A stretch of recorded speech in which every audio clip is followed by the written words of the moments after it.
Welcome to Overseas Leafs Report in New Zealand.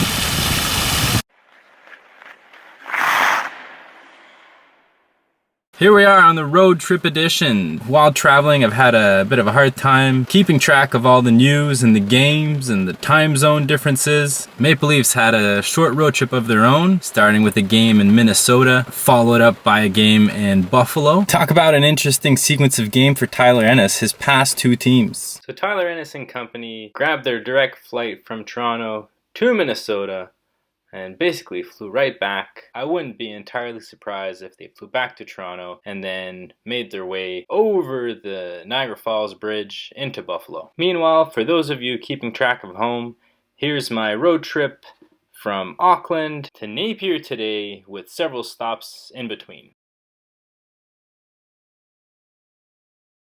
Leafs get a power play midway through the first. Great passing, Marner to Matthews. Awesome effort, catching the pass out of midair, tapping it down before rifling off a shot top shelf to beat Dubnyk. Matthews continues on his scorching pace since returning from injury. Leafs get that ever important first goal. Leafs increase their lead off a bit of a dirty goal. Nice to see Tyler Ennis score against his former team. Bit of an FU for buying me out. Quite solid on the Leafs' fourth line. Obviously a value investment. Minnesota gets one back right before the end of the period. Eric Stahl seems to be getting all their goals. They got this guy for free after he was bought out. Not sure where their scoring would be without him. Leafs start the second just giving the puck away every time, requiring great efforts from Freddie Anderson, who's basically keeping him in the game. And ultimately they do tie it up. I mean, it was just bound to happen.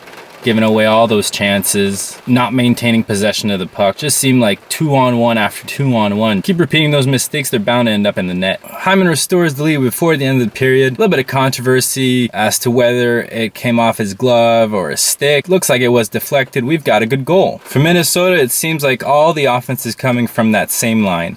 Stahl, Zucker, and Granlund. The shot count just keeps skyrocketing, and obviously it's Freddie Anderson closing the door, maintaining the lead. Leafs got to fight back one more time, and with just 3 minutes to go, the Leafs get another one off of a Minnesota player. Seems like an undeserved lead, but we'll take it. One more great save by Anderson with the left pad. Saved the game. Zach Hyman outmuscles the Minnesota defender, pushes the puck into the empty net. Woo! 5-3 win. Full credit to Freddie Anderson. Leafs got almost doubled up in shots, yet he was able to make some very important saves, either protecting the lead or keeping it tied. So between the two games, you saw Josh Leivo get traded to the Vancouver Canucks, obviously with William Nylander returning and Travis Dermott's paper transaction to the Marlies. There was a need for a spot to open up.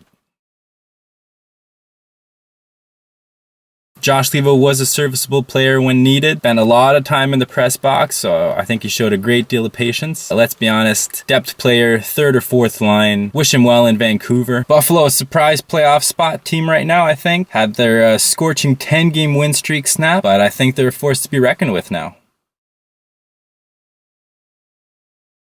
Leafs are still giving up tons of chances. Rescued once again by Freddie Anderson. Scoreless first period, and we're almost midway through the second. It's Austin Matthews from behind the net, scoring his 14th goal in 14 games played. You think he's an important part of this roster? They played well without him, but let's be honest, they're much, much stronger with him in the lineup. Buffalo ties it up. But once again, the Leafs are fortunate, getting a goal in the last 10 seconds before the end of the period. Fantastic work by Mitch Marner with the backhand pass to Tavares. They find Jake Gardiner, who's pressuring up front, and he's right there. Jake on the spot to bury it past Ullmark. Jack Eichel ties it up. The Leafs are going to have to work hard, but it's the Sabres who capitalize once again. Jack Eichel benefits from a giveaway in the Leafs zone. Dangles past a few guys. Leafs trail 3-2. Soon after, just as I had hoped for, the Leafs tie it up. Marleau benefits from a puck that hits the back of the board, hits the boards behind the net, and he's able to put it past the Buffalo goalie. So we're going to overtime, all tied up at 3. Let's see if the Leafs can add to their perfect record in overtime this season. Oh!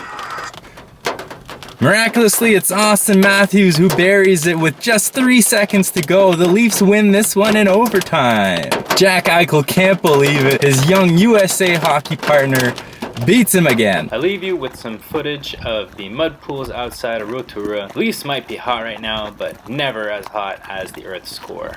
Also, Jason's picks for the week. I'll be in touch right after that Bruin games. Guess who's making his season debut versus Detroit?